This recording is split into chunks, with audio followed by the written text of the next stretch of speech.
Hey Trent, what's up? This is John Nitty One, and I'm gonna make a video response with my crappy webcam about how you saying that the PS2 price drop is a fail, and I disagree with you by many amounts. I think why they need to do this is because they strip backwards compatibility with the PS2 and PS1, and this is the reason why they have games that are still coming out. For example, right here. Persona 4. This is an amazing game that just came out recently in like December, and it just came out in the PAL regions in March. An amazing game again. Devil Summoner 2 is another game that's going to be great. That's just coming out, you know. And look, like you have such a huge library, you know. This is just games that I've got recently for PS2. And look, there's like, you know, we got great games here. You know, we got Persona up here, Xenosaga, Clock Tower, DDR Max. Dark Cloud, Final Fantasy 12, which you can't really see, Metal Gear 1 and 2. And look, PS1, you know, Tenchu, Omega Boost, yeah, you can't really see that. Tenchu, Omega Boost, Cardio, you know, Obscure Games, Legaia, yada yada yada, and more amazing games, you know. Sony's basically cutting off all support to these games that people still want to play, and most importantly, backwards compatibility that they should have for an amazing console with amazing games that you can get at a reasonable price. That's really ideal for this economy, you know. And you know, for example, like Xenosaga, this game can take you about 80 hours. I got for $6 the other day. Clock Tower 2, another game like $6, very fun. Metal Gear 2 and 3, both really cheap games that are awesome. Persona 4 came out not too long ago. It's $40 when it first comes out, and this game's probably gonna end up not being too common. You know, Final Fantasy 12, if you find the original one, it's like $12. You know, Dark Cloud, another game that was $6. It's a great game that will take you a long time. You know, and you know also PS1 games. You know, this game Tenchu cost me like about $1. This is brand new, $5, $2. This one's pretty rare, so it was like $20. And you know, all these Mega Man games I got it together for $40 shipped, and you know, they're awesome games, you know. And these games I found myself on my PS3 playing these PS1 and PS2 games more than I'm playing PS3 games, and that's why I think that they needed to do that. Now, what I think they should do instead is they should bring back backwards compatibility in newer models, and then bring forth a price drop, so they don't have to keep on pumping out the PS2 so much, because the PS2, in my opinion, still has the best games out there. And you know, I think that the PS2 also, on top of that, you know, the games last the longest. You know, for example, one of the best games on the PS3 right now is Metal Gear Solid 4. That game doesn't take that long, and you can only play it through so many times.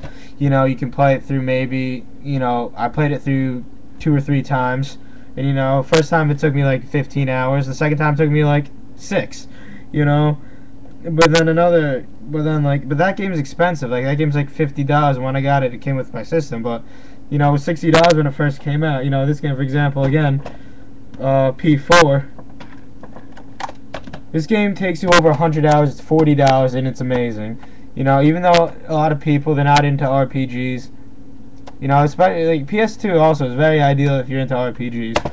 But another great example is, you know, Clock Tower 2, very cheap game. You know, there's a lot of games like this on PS2. A lot of good survival horror games. PS2, like Resident Evil 4, that's like $10 brand new. Haunted Ground, which is a pretty hard game to find. I saw for like $15. I heard a lot about that game. And another thing is, you know, I mostly have RPGs, but there's no DDR game for PS3. Which, I don't know, I like DDR, I think it's really fun.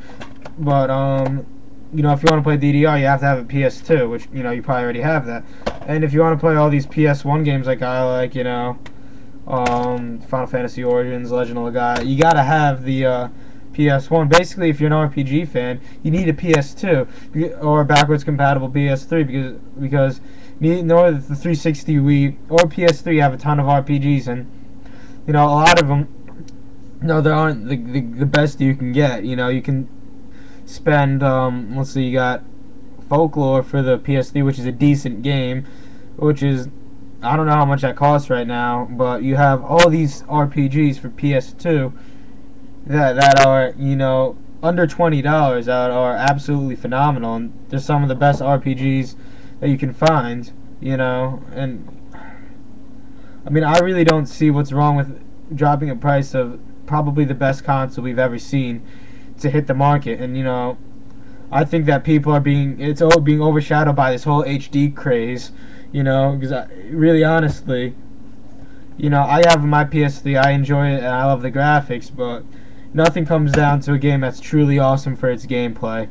And to me, the PS3 doesn't have enough games as of now like that.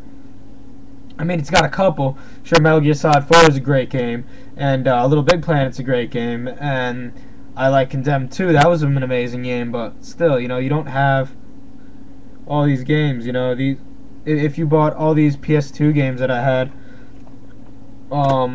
let's see, I'll calculate it, like, you know, $40, $6, $6,